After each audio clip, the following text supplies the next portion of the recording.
ಎಲ್ರಿಗೂ ನಮಸ್ಕಾರ. ಎಲ್ರು ಹೇಗಿದ್ದೀರಾ? ನಾನ್ ಚೆನ್ನಾಗಿದ್ದೀನಿ. ಇವತ್ತಿನ ವಿಡಿಯೋ ಸ್ಪೆಷಲ್ ಏನಪ್ಪಾ ಅಂದ್ರೆ ನನ್ನ ಮಗನ ಫುಡ್ ವ್ಲಾಗ್ ಆಗಿರತ್ತೆ. ನಾನು ಬೆಳಗ್ಗೆಯಿಂದ ನೈಟ್ ವರೆಗೂ ನನ್ನ ಮಗನ್ಗೆ ಯಾವ್ಯಾವ ಫುಡ್ಸ್ ಕೊಡ್ತೀನಿ ಮತ್ತೆ ಯಾವ್ಯಾವ ಟೈಮಲ್ಲಿ ಕೊಡ್ತೀನಿ, ಹಂಗೆ ಹೇಗೆ ಪ್ರಿಪೇರ್ ಮಾಡ್ತೀನಿ ಅನ್ನೋದು ಈ ವ್ಲಾಗ್ ಅಲ್ಲಿ ಆಗಿರತ್ತೆ.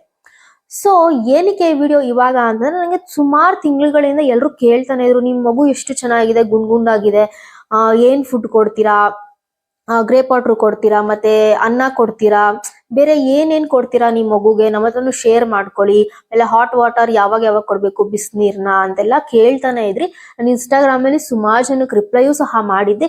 ಇವತ್ ಯಾಕೆ ಈ ವಿಡಿಯೋ ಮಾಡಬಾರ್ದು, ಒಳ್ಳೆ ಟೈಮ್ ಅಂತ ಅನಿಸ್ತು. ಸೊ ಹಂಗಾಗಿ ಈ ವಿಡಿಯೋ ಮಾಡ್ತಾ ಇದ್ದೀನಿ. ನಾನು ಬೆಳಗ್ಗೆಯಿಂದ ನೈಟ್ ವರೆಗೂ ನನ್ನ ಮಗಂಗೆ ಏನೇನ್ ಕೊಡ್ತೀನಿ ಅಂತ ಹೇಳ್ತೀನಿ. ನಂಗೆ ಸುಮಾರು ಜನ ಕೇಳ್ತಾನೆ ಇರ್ತೀರಾ, ನಮ್ಮ ಮಗು ಊಟ ಮಾಡತ್ತೆ ಬಟ್ ಸಣ್ಣನೇ ಇದೆ, ಹಂಗೆ ಹಿಂಗೆ ಅಂತೆಲ್ಲ. ಅದ್ ನಿಜಕ್ಕೂ ನಂಗೆ ಬೇಜಾರಾಗುತ್ತೆ. ಮಗು ಸಣ್ಣ ದಪ್ಪ ಆ ರೀತಿ ಬರಲ್ಲ, ಮಗು ಎಷ್ಟು ಆರೋಗ್ಯವಾಗಿದೆ ಅನ್ನೋದು ಮಾತ್ರ ಮುಖ್ಯ ಆಗಿರುತ್ತೆ. ಸೊ ಯಾರೇ ಪೇರೆಂಟ್ಸು, ಅಮ್ಮ ಆಗಿರ್ಬೋದು, ಬೇಜಾರ್ ಮಾಡ್ಕೊಳ್ಳೋದಕ್ಕೆ ಹೋಗ್ಬೇಡಿ. ಆದಷ್ಟು ಮಗುನ ಹೆಲ್ತಿ ಫುಡ್ಸ್ ಕೊಟ್ಟು ಹೆಲ್ತಿಯಾಗಿ ಇಟ್ಕೊಳ್ಳೋದಕ್ಕೆ ಟ್ರೈ ಮಾಡೋಣ. ಬೇರೆ ಯಾರೋ ಮಾತು ಕೇಳಿಸ್ಕೊಂಡು ಮಗುನ ನಾವು ಸಣ್ಣ ದಪ್ಪ ಆ ಥರ ಎಲ್ಲ ಡಿಫ್ರೆನ್ಶಿಯೇಟ್ ಮಾಡಕ್ ಹೋಗ್ಬೇಡಿ. ಸೊ ಬನ್ನಿ, ಇವಾಗ ನಾನು ಬೆಳಗ್ಗೆ ಫುಡ್ ಏನ್ ಮಾಡಿದೀನಿ ನನ್ನ ಮಗನ್ಗೆ ಅಂತ ತೋರಿಸ್ತೀನಿ. ನಾವು ಬೆಳಗ್ಗೆ ಇಡ್ಲಿ ಮಾಡಿದ್ವಿ. ಸೊ ಹಂಗಾಗಿ ಆಬ್ವಿಯಸ್ ಆಗಿ ಸಾಂಬಾರ್ ಮಾಡೇ ಮಾಡ್ತೀವಿ. ಸಾಂಬಾರು ನಮಗೂ ಆಗುತ್ತೆ ಅಂಡ್ ಮಗನ್ಗೂ ಆಗುತ್ತೆ ಅಂತ ಹೇಳಿ ನಾವು ಯೂಶಲಿ ಏನ್ ಮಾಡ್ತೀವಿ, ಇದಕ್ಕೆ ಯಾವುದೇ ರೀತಿ ನಾವು ಸಾಂಬಾರ್ ಪೌಡರ್ ಅಥವಾ ಉಪ್ಪು ಜಾಸ್ತಿ ಹಾಕೋದು ಆ ರೀತಿ ಎಲ್ಲ ಮಾಡಲ್ಲ. ಫಸ್ಟ್ ಈ ರೀತಿ ಕೂಗಿಸ್ಕೊಂತೀವಿ. ಏನಿಲ್ಲ, ಸಿಂಪಲ್ ಆಗಿ ಬೇಳೆ ಸಾಂಬಾರ್ ಯಾವ ರೀತಿ ಮಾಡ್ತೀವಿ, ಬೇಳೆ ಕಟ್ ಮಾತ್ರನೇ ಅವನಿಗೆ ಸಪ್ರೇಟ್ ಎತ್ತಿಟ್ಕೊಳ್ಳೋ ಅಂಥದ್ದು. ನಾವು ಇವಾಗ ಒಗ್ಗರಣೆಗೆ ಸಪ್ರೇಟು ನಾವು ಸಾಂಬಾರ್ನ ಎತ್ತಿಟ್ಕೊಂಡಿದೀವಿ ನೋಡಿ. ಈ ರೀತಿ ಅವನಿಗೆ ಮಾತ್ರ. ಇದ್ರಲ್ಲಿ ಏನಿಲ್ಲ, ಮಾಮೂಲಿ ಈರುಳ್ಳಿ, ಆಯಿಲ್ ಮತ್ತೆ ಬೇಳೆ, ಟೊಮೊಟೊ, ಕರಿಬೇವಿನ ಸೊಪ್ಪನ್ನ ಕೂಗಿಸ್ಕೊಂಡಿರೋ ಅಂಥದ್ದು. ತುಂಬಾ ಚೆನ್ನಾಗಿ ಫೈನ್ ಪೇಸ್ಟ್ ಆಗೋ ತರ ಕೂಗಿಸ್ಕೊಂಡಿದೀವಿ ನಾವು. ಈ ರೀತಿ ಆಗುತ್ತೆ. ಅದಾದ್ಮೇಲೆ ಒಂದ್ ಇಡ್ಲಿ ಹಾಕೊಂಡು ನೀಟಾಗಿ ಸ್ಮ್ಯಾಶ್ ಮಾಡ್ತೀವಿ. ಇಡ್ಲಿನೂ ಅಷ್ಟೇನೆ, ಅದು ಜೀರ್ಣಿಸ್ಕೊಳಕ್ ಆಗಲ್ಲ ಮಕ್ಳಿಗೆ ಇನ್ನೂನು. ಸೊ ಹಂಗಾಗಿ ನೀಟಾಗಿ ಸ್ಮ್ಯಾಶ್ ಮಾಡಿ ಅವನಿಗೆ ಕೊಡೋ ಅಂಥದ್ದು ನಾವು. ಯಾರೇ ಆಗಿರ್ಲಿ, ಮಕ್ಳಿಗೆ ಅದು ಡೈರೆಕ್ಟ್ ಆಗಿ ಚಪಾತಿ ಆಗಿರ್ಬೋದು, ಪೂರಿ ಆಗಿರ್ಬೋದು, ಡೈರೆಕ್ಟ್ ಆಗಿ ಕೊಡಕ್ ಹೋಗ್ಬೇಡಿ. ಅದು ಗಂಟ್ಲಿಗೆ ಸಿಗಾಕೊಂಡು ಸುಮ್ನೆ ಪ್ರಾಬ್ಲಮ್ ಆಗುತ್ತೆ. ನಾವ್ ಯೂಶಲಿ ಅವನಿಗೆ ಏನೇ ಕೊಟ್ರು ಸ್ಮ್ಯಾಶ್ ಮಾಡಿನೇ ಕೊಡೋ ಅಂಥದ್ದು. ಅಂಡ್ ನೀವು ನೋಡ್ತಾ ಇರ್ಬೋದು ಇಲ್ಲಿ ಉಪ್ಪುನು ಅಷ್ಟೇನೆ, ನಾವು ಆ ಸಾಂಬಾರ್ ಬೇಯಕ್ಕಿಡವಾಗ ಉಪ್ಪನ್ನ ತುಂಬಾ ಕಮ್ಮಿ ಪ್ರಮಾಣದಲ್ಲೇ ಹಾಕಿದೀವಿ. ಯಾಕೆ ಅಂದ್ರೆ ಇವನ್ಗೂ ಸಹ ನಾವು ಮಾಡ್ಬೇಕು ಅನ್ನೋ ಒಂದು ಇಂಟೆನ್ಷನ್ ಇರುತ್ತಲ್ಲ ನಮ್ಗೆ. ನಾವ್ ಯಾವಾಗೇ ಮಾಡುನು ಸ್ವಲ್ಪ ಬೇಳೆ ಕಟ್ನ ಅವನ್ಗೆ ಎತ್ತಿ ಇಟ್ಬಿಡ್ತೀವಿ, ಸೊ ದಟ್ ಅವನಿಗೆ ಟೇಸ್ಟು ಸಿಗುತ್ತೆ, ಖುಷಿ ಪಟ್ಟು ತಿಂತಾನೆ. ಈ ಬರೀ ಬೇಳೆನೂ ಮಾಡ್ತೀವಿ, ಇಲ್ಲ ಅಂದ್ರೆ ತರಕಾರಿ ಅಂತ ಅಂದ್ರೆ ಕ್ಯಾರೆಟ್ ಆ ರೀತಿ ಎಲ್ಲ ಹಾಕ್ಬಿಟ್ಟು ಅದನ್ನು ಸಪ್ರೇಟ್ ಮಾಡಿ ಅದೊಂದ್ ದಿವಸ ಇದೊಂದ್ ದಿವಸ ಆತರ ಆಲ್ಟರ್ನೇಟ್ ಆಗಿ ಈ ರೀತಿ ನೋಡಿ ಮಿಕ್ಸ್ ಮಾಡ್ಕೊಂಡಿದೀನಿ. ಸ್ವಲ್ಪ 1 ಡ್ರಾಪ್ ಅಷ್ಟು ತುಪ್ಪನೂ ಸಹ ಹಾಕೊಂಡಿದೀನಿ ಇದಕ್ಕೆ. ತುಂಬಾ ಇಷ್ಟಪಟ್ಟು ತಿಂತಾರೆ ಮಕ್ಳು. ಮಕ್ಳಿಗೆ ಆಕ್ಚುಲಿ ಅವ್ರಿಗೂ ಟೇಸ್ಟ್ ಬೇಕಲ್ವಾ ತಿನ್ನೋದಿಕ್ಕೆ. ಇವಾಗ ನಾವು ಟೇಸ್ಟ್ ಕೇಳ್ತೀವಿ, ಹಂಗೆ ಮಕ್ಳುನು ಅದು ಟೇಸ್ಟ್ ಇದ್ರೆ ಮಾತ್ರನೇ ತಿನ್ನೋದು. ಉಪ್ಪು, ಹುಳಿ, ಖಾರ ಎಲ್ಲ ಸ್ವಲ್ಪ ಸಮಾನವಾಗಿ ಇರ್ಬೇಕು. ಇನ್ನ ಹುಳಿ ಕೊಟ್ಟಿಲ್ಲ ನಾನು ಅವನಿಗೇನು, ಖಾರನು ಸೋಕ್ಸಿಲ್ಲ ಅವನಿಗೆ ನಾನು. ಏನಿದ್ರು ಸ್ವಲ್ಪ ಈ ರೀತಿನೇ ಕೊಡ್ತಾ ಬಂದಿದೀನಿ. ಇನ್ ಮೇಲೆ ಸ್ವಲ್ಪ ತಿಂಗಳು ಆಗ್ತಾ ಅವನಿಗೆ ಡಿಫ್ರೆಂಟ್ ಆಗಿ ಟ್ರೈ ಮಾಡೋಣ ಅಂತ ಅನ್ಕೊಂಡಿದೀನಿ. ಯಾಕೆ ಅಂತಂದ್ರೆ ಸ್ವಲ್ಪ ಗಂಡ್ ಮಕ್ಳಿಗೆ ಭಯನೇ ಜಾಸ್ತಿ.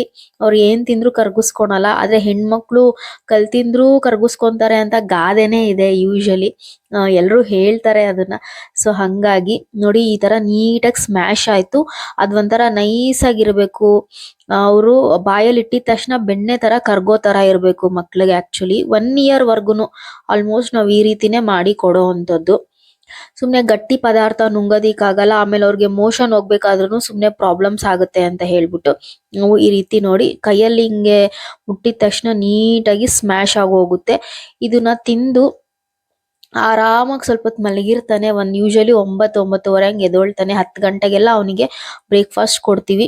ಅದಾದ್ಮೇಲೆ 2 ಅವರ್ ಆಟ ಆಡ್ತಾನೆ. 12-12:30 ಮಲ್ಕೊಂತಾನೆ ನೋಡಿ. ಆರಾಮಾಗಿ ಮಲಗಿದ್ದ ತಿರ್ಗಾ 2:30-3 ಗಂಟೆ ಈ ರೇಂಜ್ ಅಲ್ಲೇ ಅವ್ನು ಎದೋಳೋದು.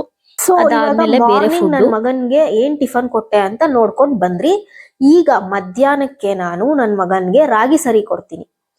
ಬೆಳಗ್ಗೆ ಅಥವಾ ಮಧ್ಯಾಹ್ನ ಎರಡರಲ್ಲಿ 1 ಟೈಮ್ ಕಂಪಲ್ಸರಿ ನಾನು ರಾಗಿ ಸರಿ ಕೊಡ್ತೀನಿ ನನ್ನ ಮಗನ್ಗೆ. ಯಾಕೆ ಅಂತಂದ್ರೆ ರಾಗಿ ಸರಿ ತಿನ್ನೋದ್ರಿಂದ ಮಕ್ಳಿಗೆ ಇಮ್ಯುನಿಟಿ ಪವರು ಮತ್ತೆ ಸೊಂಟ ಬಲ ಬರುತ್ತೆ ಮತ್ತೆ ಶಕ್ತಿ ಆಗಿರುತ್ತೆ ಅವ್ರಿಗೆ ಮತ್ತೆ ಆಕ್ಟಿವ್ ಆಗಿರ್ತಾರೆ ಮಕ್ಕಳು. ಯಾಕೆಂದ್ರೆ ನಾನು 2 ಮಕ್ಳಿಗೂ ನಾನು ಕೊಡ್ತಾ ಬಂದಿದ್ದೀನಿ. ಇಷ್ಟು ದಿವಸ ನಾನು ಮನೇಲೆ ಮಾಡ್ತಿದ್ದೆ ರಾಗಿ ಸರಿನ. ಕೆಲವ್ರಿಗೆ ಮಾಡಕ್ ಆಗದೆ ಇರೋರ್ಗೆ ಆಚೆಗಡೆ ತಂದು ಮಕ್ಕಳಿಗೆ ಕೊಡ್ತಾರೆ. ಸೊ ಇವಾಗ ಏನಾಯ್ತು ಅಂತಂದ್ರೆ ನನ್ನ ಒಬ್ರು ರಿಲೇಟಿವ್ಸ್ ಅವರು ಮನೇಲೇನೆ ಅವರ ಫಾರ್ಮ್ ಅಲ್ಲಿ ತೋಟದಲ್ಲಿ ಗದ್ದೆಲಿ ರಾಗಿ ಬೆಳಿತಾರಂತೆ. ಅಲ್ಲಿಂದ ಅವರು ಸಪ್ರೇಟ್ ಆಗಿ ಫ್ಯಾಕ್ಟ್ರಿಗೆ ತಗೊಂಡೋಗಿ ಅಲ್ಲಿಂದ ಮಾಡಿರೋಂತಹ ಒಂದು ರಾಗಿ ಸರಿ ಪ್ರಾಡಕ್ಟ್ ನ ನನಗೆ ಕಳ್ಸಿಕೊಟ್ಟಿದ್ದಾರೆ. ಅದೇನಪ್ಪಾ ಅಂತಂದ್ರೆ ರಾಗಿ ಸರಿ E10 ಫಿಟ್ ಅಂತ ಅನ್ಬಿಟ್ಟು ಇದ್ರಲ್ಲಿ 3 ಸ್ಟೇಜ್ ಬರುತ್ತೆ. ಇವಾಗ ನನ್ನ ಮಗನ್ಗೆ ನಾನು 3rd ಸ್ಟೇಜ್ ತರಿಸಿದ್ದೆ. ನಾನು ಇದನ್ನ 2 ತರಿಸಿದ್ದೆ. ನೋಡಿ ಇದ್ರಲ್ಲಿ ಏನೇನೆಲ್ಲ ಹಾಕಿದ್ದಾರೆ ಇಂಗ್ರೀಡಿಯೆಂಟ್ಸ್ ಅಂತ ಅನ್ಬಿಟ್ಟು. ಮನೇಲಿ ನಾವು ಯೂಶಲಿ ಏನೇನೆಲ್ಲ ಹಾಕಿ ಪ್ರಿಪೇರ್ ಮಾಡ್ತೀವಿ ಅದೇ ಟೈಪು ಸೇಮ್ ಎಲ್ಲ ಪ್ರತಿ ಒಂದೂ ಹಾಕಿದ್ದಾರೆ. ರಾಗಿ, ಗೋಧಿ, ಬೇಳೆ, ಹೆಸರು ಕಾಳು ಮತ್ತೆ ಬಾದಾಮಿ, ಡ್ರೈ ಫ್ರೂಟ್ಸ್, ಗೋಡಂಬಿ ಪ್ರತಿ ಒಂದು ಹಾಕಿದ್ದಾರೆ. ನಂಗೆ ತುಂಬಾ ಅಂದ್ರೆ ತುಂಬಾ ಇಷ್ಟ ಆಯ್ತು ಈ ಪ್ರಾಡಕ್ಟ್ ಮಾತ್ರ. ಅಂಡ್ ಇದು ಫ್ರಮ್ 8 to 24 months ವರೆಗೂ ಅವೈಲಬಲ್ ಇರುತ್ತೆ. ನಾನು 3rd ಸ್ಟೇಜ್ ತರಿಸಿದೆ. ಇದು ಏನ್ ಸ್ಪೆಷಾಲಿಟಿ ಅಂತಂದ್ರೆ it improves digestion and helps the baby active. ಇದು ಹೆಂಗಿದೆ ಕ್ಯಾಪ್ಷನ್ ಅದೇ ಪ್ರಕಾರವಾಗಿ ನನ್ನ ಮಗನೂ ಸಹ ಆಕ್ಟಿವ್ ಆಗಿರ್ತಾನೆ. ಇದನ್ನ ಮಾಡೋದು ಹೆಂಗೆ ಮತ್ತೆ ಎಷ್ಟು ಸ್ಪೂನ್ ಹಾಕಬೇಕು ಅನ್ನೋದೆಲ್ಲ ನಾನು ನಿಮಗೆ ಹೇಳ್ತೀನಿ. ಇವಾಗ ಹೆಂಗಿದ್ರು ನನ್ನ ಮಗನಿಗೆ ನಾನು ರಾಗಿ ಸಾರಿ ಮಾಡಿ ತಿನ್ನಿಸ್ಬೇಕು. ಸೊ ಹೇಳ್ತೀನಿ ನಿಮಗೆ ನಾನು. ಈ ಪ್ರಾಡಕ್ಟು ಯಾರಿಗಾದ್ರೂ ಬೇಕು ಅಂತಂದ್ರೆ ಈ ಸ್ಕ್ರೀನ್ ಮೇಲೆ ನಂಬರ್ ಹಾಕಿರ್ತೀನಿ, ಅಥವಾ ನನಗೆ ಇನ್ಸ್ಟಾಗ್ರಾಮ್ ಅಥವಾ ಕಮೆಂಟ್ ಮಾಡಿದ್ರೆ ಅವ್ರದ್ದು ಡೀಟೇಲ್ಸ್ ಕೊಡ್ತೀನಿ. ಇದು ಆನ್ಲೈನಲ್ಲೂ ಅವೈಲಬಲ್ ಇದೆ ಮತ್ತೆ ಅವ್ರ ಸ್ಟೋರಲ್ಲೂ ಅವೈಲಬಲ್ ಇರುತ್ತೆ. ನಿಮಗೆ ಖಂಡಿತ ಅವರು ಕೊರಿಯರ್ ಮಾಡ್ತಾರೆ. ಇಲ್ಲ ಎಲ್ಲಾದ್ರೂ ನೀವು ಬೆಂಗಳೂರಲ್ಲಿ ಇದ್ರೆ ಅವರೇ ನಿಮ್ಗೆ ಪಾರ್ಸೆಲ್ ಮಾಡೋದು, ಕೊರಿಯರ್ ಮಾಡೋದು, ಇಲ್ಲ ನಿಯರ್ ಬೈ ಇದ್ರೆ ಮಾಡ್ತಾರೆ. ಇವ್ರದ್ದು ವಿಜಯನಗರಲ್ಲಿ ಒಂದು ಔಟ್ಲೆಟ್ ಇದೆ ಮೆಡಿಕಲ್ ಸ್ಟೋರ್. ಸೊ ಅಲ್ಲಿನೂ ಸಹ ಸಿಗುತ್ತೆ ಮತ್ತೆ ಆನ್ಲೈನ್ ವೆಬ್ಸೈಟ್ ಅಲ್ಲೂ ಸಹ ಸಿಗುತ್ತೆ. ನಾನು ಪ್ರತಿಯೊಂದು ಡೀಟೇಲ್ಸ್ ನಿಮ್ಗೆ ಡಿಸ್ಕ್ರಿಪ್ಷನ್ ಅಲ್ಲಿ ಹಾಕಿರ್ತೀನಿ. ಇದು ನನ್ನ ಮಗ ಆಲ್ಮೋಸ್ಟ್ ಒಂದು 2 months ಇಂದ ಇದು ತಗೊಂತಾ ಇದ್ದಾನೆ. ತುಂಬಾ ಆಕ್ಟಿವ್ ಆಗಿರ್ತಾನೆ. ಸ್ಟಾರ್ಟಿಂಗು half ಸ್ಪೂನ್ ಇಂದ ಮಕ್ಳಿಗೆ ಸರ್ವ್ ಮಾಡಬೇಕು. ಯಾಕೆ ಅಂತಂದ್ರೆ ಕೆಲವು ಮಕ್ಳಿಗೆ ಅಡ್ಜಸ್ಟ್ ಆಗಲ್ಲ. ನನ್ನ ಮಗನ್ಗೆ ತುಂಬಾ ಚೆನ್ನಾಗಿ ಅಡ್ಜಸ್ಟ್ ಆಯ್ತು. ಅವ್ನು ತುಂಬಾ ಆಕ್ಟಿವ್ ಆಗಿರ್ತಾನೆ. ಸೊ ನೋಡಿ ಇಲ್ಲೇ ತೋರಿಸ್ತೀನಿ ನಿಮ್ಗೆ. ಇಲ್ಲಿ ಮೆಥಡ್ ಆಫ್ ಪ್ರಿಪರೇಷನ್ ಎಲ್ಲ ಪ್ರತಿಯೊಂದೂ ಹಾಕಿದ್ದಾರೆ. ಇದು ಆಕ್ಚುಲಿ ಹೇಳ್ಬೇಕಂದ್ರೆ ನಾವು ಮನೇಲಿ ಏನೇನೆಲ್ಲ ಹಾಕಿ ಮಾಡಿರ್ತೀವಿ same to same ingredients, same to same taste. ನಾನೇ ಇದನ್ನ ಟೇಸ್ಟ್ ಮಾಡಿದೀನಿ. ಅಂಡ್ ನಮ್ಮಮ್ಮ ನನ್ನ ಮಗನ್ ಯಾವಾಗ್ಲೂ ತಿನ್ನಿಸ್ತಾರೆ. ನಮ್ಮಮ್ಮನೇ ಹೇಳಿದ್ರು ತುಂಬಾ ಚೆನ್ನಾಗಿದೆ ಇದು ಪ್ರಾಡಕ್ಟ್ ಅಂತ ಹೇಳಿ. ಸೊ ನಾನು ಇದನ್ನ ನನ್ನ ಮಗನಿಗೆ ನಾನು ಇನ್ನೂ ಒಂದು 5-6 ತಿಂಗಳು ಇದೇ ಪ್ರಾಡಕ್ಟ್ ನಾನು ಕಂಟಿನ್ಯೂ ಮಾಡ್ತೀನಿ. ನನ್ನ ಮಗನ್ ನೀವು ನೋಡಿದೀರಾ ಅನ್ಸುತ್ತೆ ಎಷ್ಟು ಚೆನ್ನಾಗಿದ್ದಾನೆ ಅಂತ ಹೇಳ್ಬಿಟ್ಟು. ಬಟ್ ಆಬ್ವಿಯಸ್ಲಿ ಮಕ್ಳೆಲ್ಲಾರು ತಿನ್ನೋವಾಗ ಗಲಾಟೆ ಮಾಡೇ ಮಾಡ್ತಾರೆ. ಇದೆ ಅಂತಲ್ಲ, ಪ್ರತಿಯೊಂದು ಏನೇ ತಿನ್ನಿಸ್ಬೇಕಂದ್ರೂ ಗಲಾಟೆ ಮಾಡೋದು, ಅಳೋದು ಇವೆಲ್ಲ ಇದ್ದೇ ಇರುತ್ತೆ. ಸೊ ಅಪಾರ್ಟ್ ಫ್ರಮ್ ದಟ್ ನೋಡಿ ಇಲ್ಲೇ ಕೊಟ್ಟಿದ್ದಾರೆ. First time users start with ½ spoon of the powder, increase day by day ಅಂತ ಕೊಟ್ಟಿದ್ದಾರೆ. ಫಸ್ಟು ½ ಸ್ಪೂನ್ ಇಂದ ಒಂದು 2 days ಸ್ವಲ್ಪ ½ ಸ್ಪೂನ್ ಹಾಕೊಂಡು ಬಂದೆ. ಆಮೇಲೆ 3ನೇ ದಿವಸದಿಂದ 1-1.5 ಸ್ಪೂನ್ ಹಾಕ್ತೆ ನನ್ನ ಮಗನಿಗೆ. ನಾನು ಕೊಡೋದು ಒಂದೇ ಟೈಮು. ಅದಾದ್ಮೇಲೆ ನಾನು ಗ್ರೇಪ್ ವಾಟ್ರು ಸಹ ನಾನು ಹಾಕ್ತೀನಿ ನೈಟ್ ಟೈಮ್. ಇದು ತಿನ್ಸಾದ್ಮೇಲೆ ನೀಟಾಗಿ ಬಿಸಿನೀರು ಕುಡಿಸ್ಬೇಕು ಮಕ್ಕಳಿಗೆ. ಸೊ ಓಕೆನಾ. ಇವಾಗ ಇದು ಯಾವ ರೀತಿ ಮಾಡೋದು ಅಂತಾನು ಸಹ ನಾನು ನಿಮಗೆ ತೋರಿಸ್ಕೊಡ್ತೀನಿ. ಯಾರಿಗಾದ್ರೂ ಈ ಪ್ರಾಡಕ್ಟ್ ಬೇಕಾಗಿದ್ದಲ್ಲಿ ನನಗೆ ಕಮೆಂಟ್ ಮಾಡಿ, ಇಲ್ಲ ಅಂದ್ರೆ ಇನ್ಸ್ಟಾಗ್ರಾಮ್ ಅಲ್ಲಿ ಮೆಸೇಜ್ ಮಾಡಿ. ನಾನು ಪ್ರಾಡಕ್ಟ್ ಡೀಟೇಲ್ಸ್ ಕಳಿಸಿ ನಿಮ್ಗೆ, ಅವ್ರ ಫೋನ್ ನಂಬರ್ ಎಲ್ಲ ಕಾಂಟ್ಯಾಕ್ಟ್ ಡೀಟೇಲ್ಸ್ ಸಹ ನಿಮಗೆ ನಾನು ಕಳಿಸ್ಕೊಡ್ತೀನಿ. ಏನಿಲ್ಲ, ಆರಾಮಾಗಿ ತಿನ್ನಿಸ್ಬೋದು. ಇದರಲ್ಲಿ ಎಷ್ಟೆಲ್ಲ ಪ್ರೋಟೀನ್, ಫ್ಯಾಟ್, ಕಾರ್ಬೋಹೈಡ್ರೇಟ್ಸ್, ವಿಟಮಿನ್ಸ್ ಪ್ರತಿ ಒಂದು ಇದೆ. ತೋರಿಸ್ತೀನಿ ಹೆಂಗಿದೆ ಅಂತ ಅಂದ್ಬಿಟ್ಟು. ಈ ರೀತಿ ಪ್ಯಾಕೇಜಲ್ಲಿ ಬರುತ್ತೆ. ನಾನು ಯೂಸ್ ಮಾಡಿದ್ದೀನಿ ಇದನ್ನ. ಆಕ್ಚುಲಿ ಇದು ನಂದು 2ನೇ ಪ್ಯಾಕೆಟ್ ಇದು ಯೂಸ್ ಮಾಡಿದ್ದೀನಿ. ಈ ರೀತಿ ಬರುತ್ತೆ. ನಾನು ಇದನ್ನ ಪ್ರಿಪೇರ್ ಮಾಡ್ತೀನಲ್ಲ ಅವಾಗ ತೋರಿಸ್ತೀನಿ ನಿಮ್ಗೆ. ಇದ್ರದ್ದು ಕಲರು ಅಷ್ಟೇ ಮತ್ತೆ ಕ್ವಾಂಟಿಟಿನೂ ಅಷ್ಟೇ ತುಂಬಾ ಅಂದ್ರೆ ತುಂಬಾ ಚೆನ್ನಾಗಿರುತ್ತೆ. ಯೂಸ್ ಮಾಡ್ಬೋದು, ಆರಾಮಾಗಿ ಯೂಸ್ ಮಾಡೋದು. ಮಕ್ಳು ಅಷ್ಟೇ ತುಂಬಾ ಚೆನ್ನಾಗಿ ಆಕ್ಟಿವ್ ಆಗಿರ್ತಾರೆ. ನನ್ನ ಮಗ ಇದನ್ನ ತಿಂದಾದ್ಮೇಲೆ ಆರಾಮಾಗಿ ಮಲ್ಕೊಂತಾನೆ. ಅದೊಂದು ಹೇಳ್ತೀನಿ ನಾನು. ಯೂಶಲಿ ಒಂದೇ ಟೈಮ್ ಹಾಕೋದು. ಸೊ ಬನ್ನಿ ಇವಾಗ ಯಾವ ರೀತಿ ಇದನ್ನ ಪ್ರಿಪೇರ್ ಮಾಡ್ತೀನಿ ಅಂತ ನಿಮಗೆ ತೋರಿಸ್ಕೊಡ್ತೀನಿ. ಓಕೆನಾ. ಇವಾಗ ಒಂದು ಬೌಲಿಗೆ 2 ಸ್ಪೂನ್ ಅಷ್ಟು ಪೌಡರ್ ಹಾಕೊಂತೀನಿ. ಬಿಸಿನೀರ್ನ ಯೂಶಲಿ ಬಳಸಬೇಕು, ತಣ್ಣೀರಂತೂ ಬಳಸೋದಕ್ಕೆ ಹೋಗಬೇಡಿ ಯಾವುದೇ ಕಾರಣಕ್ಕೂ. ಆಮೇಲೆ ಮಕ್ಕಳು ಬೆಳಗ್ಗೆ ಮಧ್ಯಾಹ್ನ ನೈಟ್ ಊಟ ಮಾಡಿದ ತಕ್ಷಣ ಅವ್ರಿಗೆ ಕಾದ್ ಆರಿಸಿರೋಂಥ ಬಿಸಿ ಬಿಸಿ ನೀರೇ ಕೊಡಬೇಕು. 1.5 ವರ್ಷ 2 ವರ್ಷ ಕೊಟ್ರು ತಪ್ಪಿಲ್ಲ ಬಿಸಿ ಬಿಸಿ ನೀರು. ಮೀನ್ಸ್ ತುಂಬಾ ಬಿಸಿಯಾಗಿ ಕೊಡಕ್ ಹೋಗ್ಬೇಡಿ. ಸ್ವಲ್ಪ ಕಾದಾರಿರೋ ಅಂತ ನೀರು ಕೊಟ್ರೆ ತುಂಬಾ ಒಳ್ಳೇದು. ಅಂಡ್ ನಾನು ರಾಗಿ ಸರಿನ ನನ್ನ ಮಗನ್ಗೆ 5th ಮಂತ್ ಇಂದಾನೆ ಸ್ಟಾರ್ಟ್ ಮಾಡಿದೀನಿ. ಮನೇಲೇನೆ ನಾವು ಕೆಲವೊಂದಷ್ಟು ಇಂಗ್ರೀಡಿಯೆಂಟ್ಸ್ ಹಾಕಿ ಬಳಸ್ತಾ ಇದ್ವಿ. ಇವಾಗ ಈ ರಾಗಿ ಸರಿ ಬಂದು ಇದ್ರಲ್ಲಿ ಪ್ರತಿಯೊಂದೂನು ಮಕ್ಳಿಗೆ ಏನೇನ್ ಬೇಕೋ ಆರೋಗ್ಯವಾಗಿರೋದಿಕ್ಕೆ, ನ್ಯೂಟ್ರಿಯೆಂಟ್ಸ್, ಪ್ರೋಟೀನ್ಸ್ ಪ್ರತಿಯೊಂದೂನು ಇದ್ರಲ್ಲಿ ತುಂಬಾ ಚೆನ್ನಾಗಿದೆ. ನೋಡ್ತಾ ಇರ್ಬೋದು ನೀವು ಇಲ್ಲಿ ಕಲರು, ಸ್ಮೆಲ್ಲು ತುಂಬಾ ಚೆನ್ನಾಗಿ ಬರುತ್ತೆ ಇದು. ನನಗಂತೂ ತುಂಬಾ ಇಷ್ಟ ಆಯ್ತು ಈ ಪ್ರಾಡಕ್ಟು. ಅಂಡ್ ಹಂಗೇನೆ ನನ್ನ ಮಗ ತುಂಬಾ ಇಷ್ಟಪಟ್ಟು ತಿಂತಾನೆ ಆಕ್ಚುಲಿ. ನೋಡಿ, 1 ಡ್ರಾಪ್ ಅಷ್ಟು ತುಪ್ಪ ಹಾಕೊಂಡ್ವಿ, 1 ಚಿಟಿಕೆ ಅಷ್ಟು ಉಪ್ಪು. ಜಾಸ್ತಿ ಉಪ್ಪು ಹಾಕೊಳ್ಳೋದಕ್ಕೆ ಹೋಗ್ಬೇಡಿ. ಇದೇ ತುಂಬಾನೇ ಫ್ಲೇವರ್ ಆಗಿ ಘಮ ಘಮ ಅಂತ ಇರುತ್ತೆ, ಮನೆ ತುಂಬಾ ಘಮ ಘಮ ಅಂತ ಇರುತ್ತೆ ನಾವು ರಾಗಿ ಸರಿ ಮಾಡಿದ್ರೆ. ಅಂಡ್ ನೀಟಾಗಿ ಮಧ್ಯಾಹ್ನದ ಊಟ ಮುಗಿಸ್ಕೊಂಡ ನನ್ನ ಮಗ. ತಿರ್ಗಾ ನೈಟ್ ಆಸ್ ಯೂಶುವಲ್ ನಾವು ತರಕಾರಿ, ಕಿಚಡಿ ಆ ಟೈಪು ಮಾಡ್ತೀವಿ. ಯಾಕಂದ್ರೆ ಹೊಟ್ಟೆ ತುಂಬಾ ತಿಂದು ಮಲ್ಕೊಳ್ಳಿ ಮಗು ಅಂತ ಹೇಳ್ಬಿಟ್ಟು. ಮಾಮೂಲಿ ನಾನು ಮಧ್ಯ ಮಧ್ಯ ಅವನಿಗೆ ಬ್ರೆಸ್ಟ್ ಫೀಡಿಂಗ್ ಅಂತೂ ಕಂಪಲ್ಸರಿ ಮಾಡೇ ಮಾಡ್ತೀನಿ.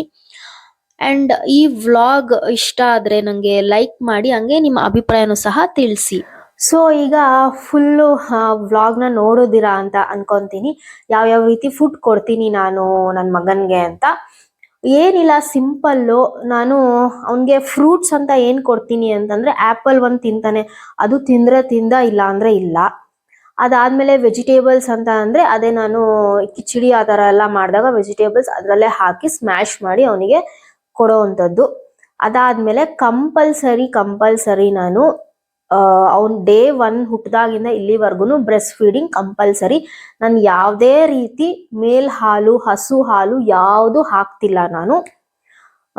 ಸೊ ಅದಾದ್ಮೇಲೆ ರಾಗಿ ಸರಿ 1 ಕೊಡ್ತೀನಿ, ಬೇಳೆ ಕಟ್ಟಿಂದ ಕೊಡ್ತೀನಿ, ಅಥವಾ ಈ ಸೊಪ್ಪು ಸಾಂಬಾರ್ ಏನಾದ್ರು ಮಾಡಿದಾಗ ಅದರಿಂದ ಬೇಳೆ ಸಾಂಬಾರ್ ತರ ಬರುತ್ತಲ್ಲ ಮೇಲ್ಗಡೆ ಕಟ್ಟು, ಸೊಪ್ಪಿನ ಕಟ್ಟು, ಅದನ್ನ ಎತ್ತಿ ಸಪ್ರೇಟ್ ಇಟ್ಟು ಅವನಿಗೆ ಮಾತ್ರ ಮಾಡಿ ಕೊಡ್ತೀವಿ. ಅದು ಬಿಟ್ರೆ ಕ್ಯಾರೆಟು ಅನ್ನ ಸ್ಮ್ಯಾಶ್ ಮಾಡಿ ಬೇಯಿಸಿ ಸ್ಮ್ಯಾಶ್ ಮಾಡಿ ಕೊಡ್ತೀವಿ. ಅದು ಬಿಟ್ರೆ ತರಕಾರಿ ಕಿಚಡಿ ತರ ಕೊಡ್ತೀನಿ. ಇಷ್ಟೇ ನನ್ನ ಮಗಂಗೆ ಸಿಂಪಲ್ ಆಗಿ ಕೊಡೋವಂಥದ್ದು. ಅವನು ಫ್ರೂಟ್ಸ್ ಇಷ್ಟಪಡಲ್ಲ. ಅವನಿಗೇನು ಅಷ್ಟು ಫುಡ್ಡಲ್ಲಿ ಅವನು ಇದೇ ಪರ್ಟಿಕ್ಯುಲರ್ ಅದೇ ಪರ್ಟಿಕ್ಯುಲರ್ ಅಂತ ಇನ್ನೂ ಅವನು ತಿಂತಾ ಇಲ್ಲ. ಈ ಗಂಡು ಮಕ್ಕಳಿಗೆ ಸ್ವಲ್ಪ ಫುಡ್ಡಿನ ವಿಷಯದಲ್ಲಿ ನಮಗೆ ತುಂಬಾ ಟೆನ್ಷನ್ ಆಗ್ಬಿಡುತ್ತೆ. ಜೀರ್ಣ ಶಕ್ತಿ ತುಂಬಾ ಕಮ್ಮಿ ಇರುತ್ತೆ ಗಂಡು ಮಕ್ಕಳಿಗೆ. ಹಾಗಾಗಿ ನನಗೆ ಸ್ವಲ್ಪ ಹಿಂಸೆ. ನನ್ನ ಮಗಳಿಗೆ ಆ ರೀತಿ ಆಗಿರ್ಲಿಲ್ಲ.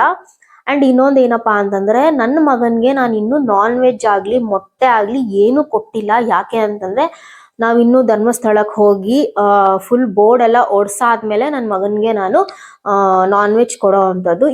ಈಗ ಅವನಿಗೆ 1 ವರ್ಷ. ಸೊ ಹಂಗಾಗಿ ನೆಕ್ಸ್ಟ್ ಬೋರ್ಡ್ ಓಡಿಸ್ಕೊಂಡು ಬಂದಾದ್ಮೇಲೆ ನಾನ್ ವೆಜ್ ಸ್ಟಾರ್ಟ್ ಮಾಡ್ತೀನಿ. ಬಟ್ ಮಕ್ಕಳು ಯಾವುದು ಇಷ್ಟಪಡ್ತಾರೆ, ಯಾವುದು ಟೇಸ್ಟಿ ಆಗಿರುತ್ತೆ ಅದನ್ನ ಕೊಡ್ತಾ ಬರಬೇಕು. ಆಮೇಲೆ ಸ್ಟೆಪ್ ಬೈ ಸ್ಟೆಪ್ ನಾವು ಒಂದೊಂದೇ ಇನ್ಕ್ರೀಸ್ ಮಾಡಬೇಕು. ಅವನ್ ಚಪಾತಿ, ಈ ಪೂರಿ, ದೋಸೆ ಇದು ಯಾವುದು ಮುಟ್ಟಲ್ಲ ಅವನು. ಅಂಡ್ ನಾವು ಇನ್ನೊಂದೇನು ಅಂದ್ರೆ ನಂದಿನಿ ತುಪ್ಪನೇ ಬಳಸೋದು ನಾವು. ಅವ್ನು ಏನೇ ತಿಂದ್ರು ಅದಕ್ಕೆ 1 ಡ್ರಾಪ್ ತುಪ್ಪ ಅಂತೂ ಮಿಕ್ಸ್ ಮಾಡಿರ್ತೀವಿ ನಾವು. ಗ್ರೇಪ್ ವಾಟರ್ ಅಂತೂ ನಾವು ನೈಟ್ 5 ml ಕಂಪಲ್ಸರಿ ಹಾಕ್ತೀನಿ. ಜಾಸ್ತಿ ಹಾಕಲ್ಲ, 2 times 3 times, ಓನ್ಲಿ 1 time ಮಾತ್ರನೇ ಸಾಕು ಅನ್ನಿಸ್ತು ನನಗೆ. ಅಂಡ್ ಇನ್ನ ರಾಗಿ ಸರಿ ಪ್ರಾಡಕ್ಟ್ ಅಂತೂ 6th ಮಂತ್ ಇಂದ 24 months ವರೆಗೂ ಅವೈಲಬಲ್ ಇದೆ. ಅಂಡ್ ಇನ್ನೊಂದು ವಿಷಯನ ಶೇರ್ ಮಾಡ್ಕೊಳ್ಬೇಕು ನಿಮ್ಮ ಹತ್ರ. ನನ್ನ ಸಬ್ಸ್ಕ್ರೈಬರ್ ಒಬ್ರು ನಮ್ರತಾ ಅಂತ ಹೇಳಿ ನನ್ನ ಮಕ್ಳಿಬ್ರಿಗೂನು ಸರ್ಪ್ರೈಸ್ ಆಗಿ ಗಿಫ್ಟ್ ಕಳ್ಸಿದ್ದಾರೆ. ಒಂದು ವಾಟರ್ ಬಾಟಲು ಮತ್ತೆ ಒಂದು ಕ್ಯೂಟ್ ಆಗಿರೋ ಟೈಗರ್ ಬ್ಯಾಗು. ನನ್ನ ಮಕ್ಳಿಬ್ರು ತುಂಬಾ ಖುಷಿ ಪಟ್ರು ಇದನ್ನ ನೋಡಿ. Thank you so much. ನಿಮ್ಮ ಒಂದು ಕನ್ಸರ್ನ್ ಮತ್ತೆ ನನ್ನ ಮಕ್ಳ ಮೇಲಿರೋ ಒಂದು ಪ್ರೀತಿ ವಿಶ್ವಾಸಕ್ಕೆ ಥ್ಯಾಂಕ್ ಯು ಸೋ ಮಚ್. ಹಂಗೆ ಈ ವಿಡಿಯೋ ಇಷ್ಟ ಆದ್ರೆ ಲೈಕ್ ಮಾಡಿ, ಶೇರ್ ಮಾಡಿ, ಹಾಗೆ ನಿಮ್ಮ ಅಭಿಪ್ರಾಯನೂ ಸಹ ನನಗೂ ಸಹ ತಿಳಿಸಿ.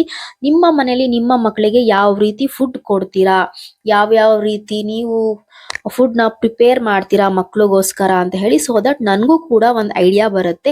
So thank you so much for watching my video. Thank you.